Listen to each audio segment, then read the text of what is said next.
ಆಮೇಲೆ ರಾಕೇಶ್ ಅವರು ಹೀರೋಯಿನ್ ಎಲ್ಲ ಸಖತ್ತಾಗಿ ಅದ್ಭುತವಾಗಿ ಆಕ್ಟಿಂಗ್ ಮಾಡಿದ್ದಾರೆ. ಒಂದು ಒಳ್ಳೆ ಅದ್ಭುತವಾದಂತ ಸ್ಟೋರಿ. ದಯವಿಟ್ಟು ಕನ್ನಡಿಗರೆಲ್ಲ ಬಂದು ಸಿನಿಮಾ ನೋಡ್ಬೇಕಂತ ಬಿಟ್ಟು ಮನೆ ನೋಡ್ತಾ ಇದ್ದೀನಿ. Thank you.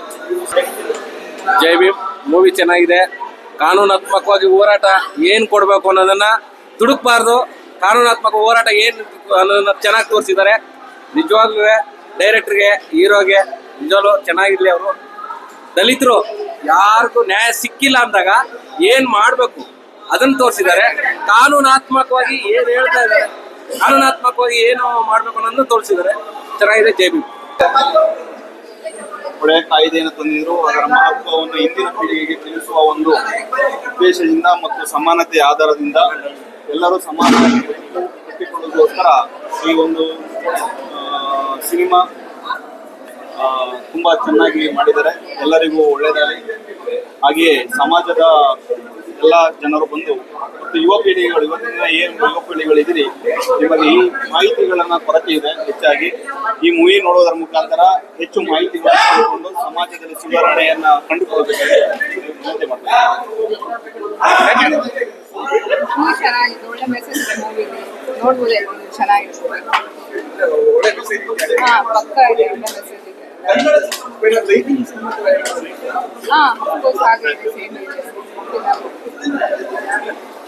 ಮೂವಿ ಬರಬೇಕು ಕನ್ನಡ ಸಿನಿಮಾ ಇಂಡಸ್ಟ್ರಿಗೆ.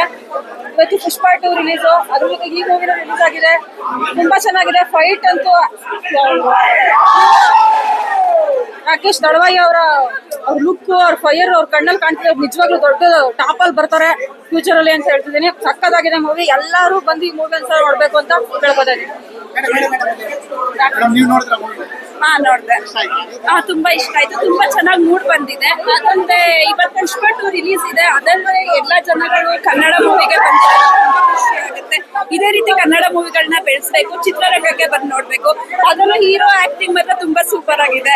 ಹೊಸ ಪ್ರತಿಭೆಗಳಿಗೆ ಅವಕಾಶ ಕೊಟ್ಟಿರೋದು ತುಂಬಾ ಖುಷಿ ಆಗುತ್ತೆ. Thank you. ತುಂಬಾ ಚೆನ್ನಾಗಿದೆ. ಮುಂದೆ ದಿನಗಳಲ್ಲಿ ರಾಕೇಶ್ ಸೂಪರ್ ಹೀರೋ ಆಗ್ತಾನೆ, ಖಂಡಿತ ಆಗ್ತಾನೆ.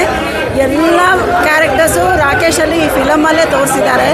It is extraordinary actor and ಒಳ್ಳೆ ಥೀಮ್ ಇರೋವಂಥ ಫಿಲಮು. ತುಂಬ ಚೆನ್ನಾಗಿದೆ ಮೂವಿ.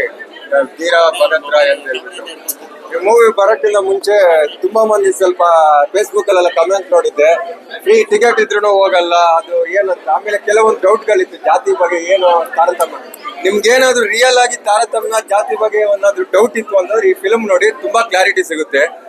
ಆಮೇಲೆ ಅವತ್ತಿನ ಕಾಲದಲ್ಲಿ ಯಾಕೆ, ನಾನು ತುಂಬಾ ಸಲ ನನ್ನ ಪರ್ಸನಲ್ ಆಗಿ ನಾನು ಎಷ್ಟೋ ಸಲ ಅನ್ಕೋತಾ ಇದ್ದೆ, ಇದು ಯಾಕೆ ಇವ್ರಿಗೆ ಈ ತರ ಫೆಸಿಲಿಟಿಗಳು ಯಾಕೆ ಬೇಕಿತ್ತು, ಈ ತರ ಎಲ್ಲ ಏನಕ್ಕೆ ರಿಯಲ್ ಆಗಿತ್ತ, ಇಲ್ಲ ಇವ್ರಿಗೆ ಮಾತ್ರ ಏನಕ್ಕೆ ಇಷ್ಟೊಂದು ಎಷ್ಟೆಷ್ಟು ಫೆಸಿಲಿಟಿಗಳು. ಬಟ್ ಅದಕ್ಕೆ ಕಾರಣ ಏನು ಅಂತ ಈ ಫಿಲಮ್ ನೋಡಿದ್ಮೇಲೆ ತುಂಬಾ ಚೆನ್ನಾಗಿ ಅರ್ಥ ಆಯ್ತು. ತುಂಬಾ ಚಂದವಾಗಿ ನೀಟಾಗಿ ಕಟ್ಕೊಟ್ಟಿದ್ದಾರೆ ಡೈರೆಕ್ಟ್ರು. ಅದು ಏನು ನನ್ಗೆ ಸರ್ಪ್ರೈಸ್ ಏನಂದ್ರೆ, ಕನ್ನಡ ಫಿಲ್ಮು ಎಲ್ಲೂ ಇದಾಗ್ತಾ ಇಲ್ಲ. ಅಂದ್ರೆ ಇವತ್ತು ಇದೇ SC ರೋಡಲ್ಲಿ 4 ಥಿಯೇಟರ್ ಅಲ್ಲಿ ಬೇರೆ ಯಾವುದೋ ಒಂದು ಫಿಲಮ್ದು ಅವಳಿ ನಡೀತಾ ಇದೆ. ಅಂತದ್ರಲ್ಲಿ ಒಂದು ದೊಡ್ಡ ಫಿಲಮ್, ಕನ್ನಡ ಫಿಲಮ್ಗೆ ಒಂದು ಜಾಗ ಸಿಕ್ಕಿದ್ದು ಖುಷಿ ಆಯ್ತು. ದಯವಿಟ್ಟು ಕನ್ನಡಿಗರು ದೊಡ್ಡ ಮನಸ್ಸು ಮಾಡ್ಬಿಟ್ಟು ಬನ್ನಿ. ಜಾತಿ ಅದು ಇದು ಅಂತ ಏನೋ ನೀವು ಅದು ಮನೇಲಿ ಇಟ್ಕೊಳ್ಳಿ, ಫಸ್ಟ್ ಬಂದು ನೋಡಿ ಏನಕ್ಕೆ ಅದು ಆಯ್ತು ಅನ್ನೋದನ್ನ ತುಂಬಾ ಕ್ಲಾರಿಟಿ ಆಗಿ ಕೊಟ್ಬಿಟ್ಟು ಡೈರೆಕ್ಟರ್ ತುಂಬಾ ಚೆನ್ನಾಗಿ ಹೇಳ್ಕೊಟ್ಟಿದ್ದಾರೆ. ಚೆನ್ನಾಗಿದೆ.